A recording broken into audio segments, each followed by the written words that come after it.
हर हर महादेव दोस्तों, मैं अर्जुन कुमार। आज हम बात करते हैं मध्य प्रदेश के नरसिंहपुर ज़िले के तेंदुखेड़ा के एक रिश्वत कांड की। दोस्तों, मैं आपको बताना चाहूँगा कि मध्य प्रदेश के जो तेंदुखेड़ा में 30,000 रुपये रिश्वत लेते हुए सौरभ यादव करके एक बाबू पकड़ा गया है। और आरोप जो लगा है वहाँ की एसडीएम पूजा सोनी पर लगा है। पूजा सोनी जो कि वहाँ की एसडीएम है तेंदुखेड़ा की, और अभी 2025 में उन्होंने आईएएस क्वालिफाई किया है। एक ऐसा एग्ज़ाम जो सबसे टॉप का एग्ज़ाम कहलाता है, उसको उन्होंने क्वालिफाई किया है और वो रिश्वत कांड में फंसी हुई नज़र आ रही है। मामला दोस्तों ये है कि 30,000 की रिश्वत मांगी गई थी। एक संजय राय बिल्डर हैं, उन्होंने एक कॉलोनी काटी थी, उसका नक्शा पास करवाना था। इसके लिए उन्होंने एक एप्लीकेशन जो है एसडीएम कार्यालय में दी थी, और उस नक्शे को पास कराने के लिए जो पूजा सोनी के स्टेनो हैं सौरभ यादव, उन्होंने 30,000 रुपये की रिश्वत जो राय से मांगी। और जो बिल्डर राय थे संजय राय, उन्होंने इसकी शिकायत जो है ईओडब्ल्यू जबलपुर को कर दी। जबलपुर की टीम ने पूरी योजनाबद्ध तरीके से घेरा लगाया और सौरभ यादव को रिश्वत लेते हुए पकड़ लिया। इसमें एक फ़ोन कॉल भी टेप की गई है जिसमें ये सौरभ यादव कबूल कर रहे हैं कि 5,000 मेरे हैं और 30,000 रुपये मैडम के हैं। तो इस प्रकार से जो है एक कार्रवाई की गई है। इसमें जो आईएएस अधिकारी बनने वाली थी अभी पूजा सोनी, वो घेरे में आ गई है।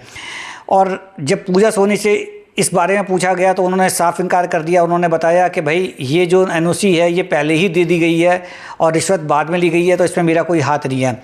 दूसरी तरफ एक इंटरव्यू में वो बोल रही हैं, एक नरसिंहपुर ज़िले के एक पत्रकार ने उनसे इंटरव्यू लिया था अभी परसों ही। तो उन्होंने पूछा कि भाई ये जिस प्रकार से जो रिश्वत ली गई है, तो उनका ये कहना था पूजा सोनी का कि मैं इस प्रकार का जो कामों में मेरा कोई लेन देन नहीं होता, लेकिन अगर कोई ले रहा होता है, कोई चाय पानी के पैसे देता है, तो मैं उस पर बुरा नहीं मानती।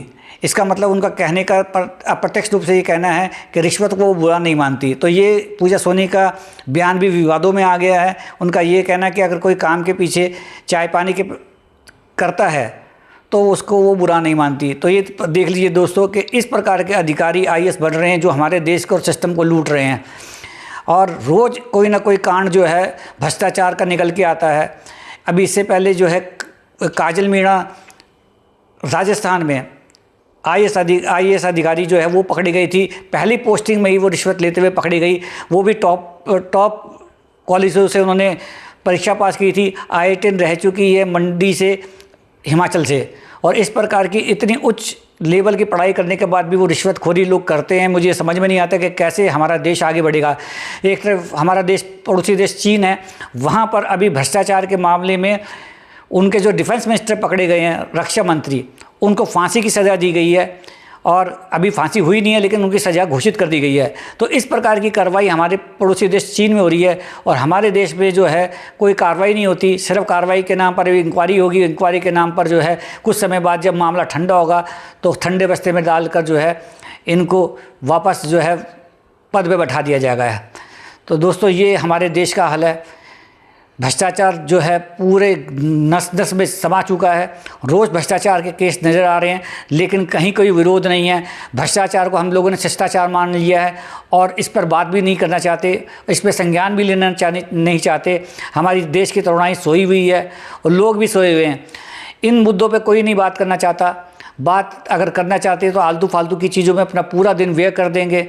नचनियों के गाने देखेंगे, नचनियों की रील्स देखेंगे, लेकिन इस प्रकार के जो वीडियो जहाँ पे जागरूकता होगी उसको वो पास ऑन कर देंगे, उसको देखने की कोशिश भी नहीं कर देंगे। तो एक प्रकार से कसूर हम लोगों का भी है। हम इस पर चर्चा ही नहीं करना चाहते, इस पर बात ही नहीं करना चाहते। भ्रष्टाचार को हमने शिष्टाचार मान लिया है।